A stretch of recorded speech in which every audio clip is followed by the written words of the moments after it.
I think it's a beautiful thing that you obviously have some form of foundation to fall back on. You know, you speak well of your father, you know, and you seem to be kind of built of stronger stuff, in my opinion anyways.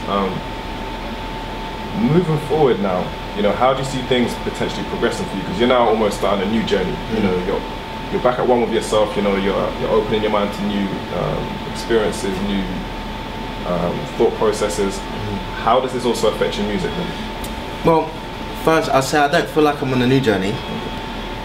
I feel like it's just a continuation. I think the moment you're born, you've got one journey. It's the journey to death. That's it, you know. And I don't say that in a, you know, a negative way. I definitely think death is a part of life, but I view it as any, you know, any other journey. Like, you know, this morning you were late, and even though you didn't envision that you were gonna be late, there was a point on your journey where you got lost, and that your journey didn't stop. Getting lost was part of your journey, because if you needed to get lost to ask the person to help you to get here, and now you're here. And for me, I think there's periods in all of our lives where we don't get lost, but we go around the houses. We, instead of taking a step back and just thinking, okay, cool, what are my bearings? What is my compass telling me? What's my heart telling me? And then following it. We get so caught up in trying to get somewhere that you lose sense of direction. You're so focused on the destination, you're not looking at the signs. It's kind of myopic, isn't it? Yeah, very parochial. And so for me, I don't feel any different. If anything, I just feel like things are a lot more clear. Everything that's happened in my past informs my present. However, I think now I've realised it doesn't define my present, it just informs it. It's something I can use for reference to move forward. But with respect to going forward, at the moment I'm just writing a lot of new material. I've got a visual that I've been working on for the last 3 months with an amazingly talented group of people coming out in the next 2 weeks or so. But I guess as far as a lot of people are concerned, especially relative to last year, because I was really active last year, I'm kind of on the low. And not for any other reason apart from I feel like that's part of the cycle. I need to put back of what I've put a lot out of, and I don't just mean creatively, I mean in thought, energy, everything. And so yeah, at the moment I'm just writing a lot, staying creative, and just enjoying being in a bubble where I'm almost surrendering myself to, like I say, this kind of creative bubble at the moment, and when it pops, and I'll then surrendering yourself to that. Is it ever scary because it's going from the known to the unknown, and the certainty to the, well, call that uncertainty, you know? That's quite a lot to go through already at 21 years of age. You know? It's almost like, I won't say it's defining for your life, but it's like a lot of us don't go through that at such a young age. They're still trying to find themselves, and still trying to maintain. So how is it for you now that like saying going through this actual process? What, if I'm honest, it's really weird. When I got dropped, it was a big surprise because we were talking about the second album, and it was largely just part. It's just economics. Like the record label's not, or the world of the record label's not the same place that it once was. You know, a lot of them, especially Island Records, there were places of development, and now they're kind of on their final tither, and so everything is about number crunching and figures, and they don't have the patience and the balls that they had before. It's now they're like, okay, you become completely self-efficient, and then we'll take a percentage of what you do when you sign to us. Or the other option is you don't seem to know who you are, so we're going to take you and just use your shell, and we're going to define what you're going to be. And I think for me, it was inevitable, because I was existing in an environment that it just wasn't going to work, because I like to take my time for one, So you have deadlines. Yeah, and you not only do you have deadlines, like again, it just comes down to figures. And as far as they're concerned, and it's again, I just have to reiterate, this is not like a disrespect thing. That's how the major record label industry works. That's how that's how it goes. But for me, when I got dropped, it was kind of a major relief. I had a good relationship with my A&R, but just due to certain circumstances, he couldn't always be there for me. And then a lot of the other people that I was working with in the record label didn't really get it. And so it felt like for a long time it was like a one-man band with one song, you know, that didn't really have that much support in the label, but had a lot of restraint.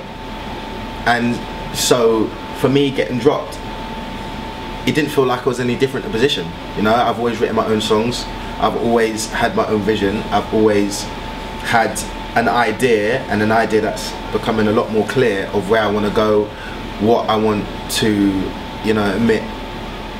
And I still feel exactly the same. There's going to be a second album, there's going to be more music, there's going to be more tours, better music, better tours, because I believe in the journey I've had thus far, and music and expression and creativity and art and love still flow through my body. So yeah, as far as, like I say, getting dropped, I just saw the blessing in it.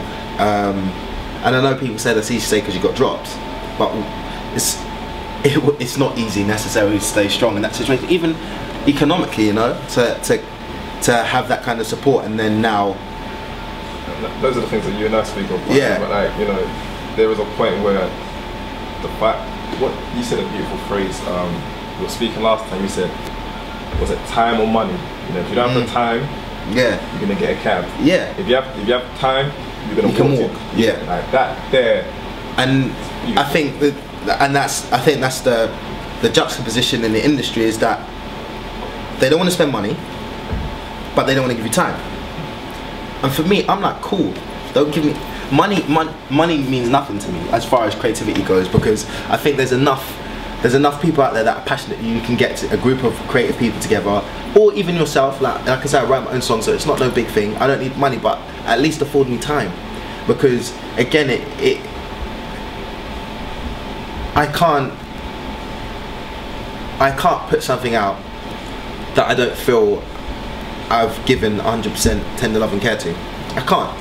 Not just because I'm worried what people will think of me, or worry about people's judgments, but for myself. You know, it's as much a process for myself as it is for other people. And until that process and that cycle is fully completed, I can't. It's like trying to, you know, when you washing clothes and you try to open it mid-wash, you can't. You have to wait till the cycle finishes or turn it off. You know, you can't pull it mid-cycle. And that is, I think, why we have the mainstream we do. And this, again, it's no disrespect to the artists that are doing their thing, but there's no denying that the quality in the mainstream now isn't what it once was. And I think that's a byproduct of the environment around it. You know, people don't want to invest time, energy, or money. It's about look like a musician, sound like a musician, and appear like a musician, but don't worry about the music. Yeah. You know? We'll take care of that. Yeah, we'll take care of that. Put you in with this person. Yeah. We've got this treatment. Yeah. This look will work. This will be played on that station, and then exactly. You will.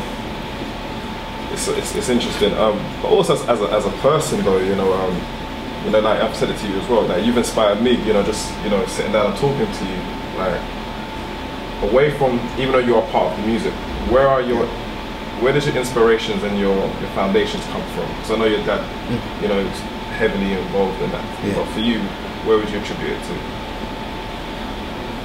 Life. And it sounds so cliched, but it's a cliche because for me, I feel like cliches really are just truths, but truths that we hear so much, we get bored of, and then attribute them to being cliches. It's not a cliche. The reality is, if you live life, and you live a life of ups and downs, and you live a life of dark and light shades,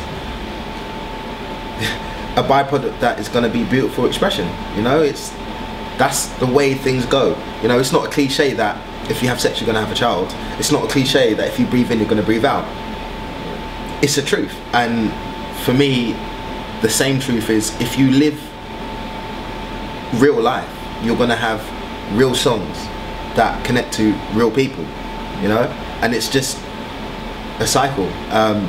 And so, as far as I'm concerned, living life is what inspires me, because again, it's not, I don't control it a lot of the time, you know. I don't sit there and go, okay, today I'm gonna get some inspiration from cupboard number 1, you know, and sit down and write a song. Sometimes, you know, you're in fact, there's been times where I don't want to write, where I've been writing all weekend and all I want to do is sleep. But it's like 1 o'clock in the morning, 2 o'clock in the morning, you've got an idea, and you get possessed. You stop thinking, you stop defining, you just become almost like a zombie. You are purely a vessel for something greater to communicate itself through. And that's, again, that goes back to the John Doe's, a nameless, anonymous nobody. And that's really, we're almost like glass vessels. That's all we are, prisms. And I feel like the more I live life, the more wonderful array of colours can, like I say, like a prism, flow through me. And so it's everything and anything. Yeah. Sometimes we're shooting ourselves in the foot by expecting an industry that is not, you know, for us by us, to be for us by us, because it's not, you know, it's not created by musicians, and it's not created for musicians. It's created by executives for executives, you know. It's created for people that want to make money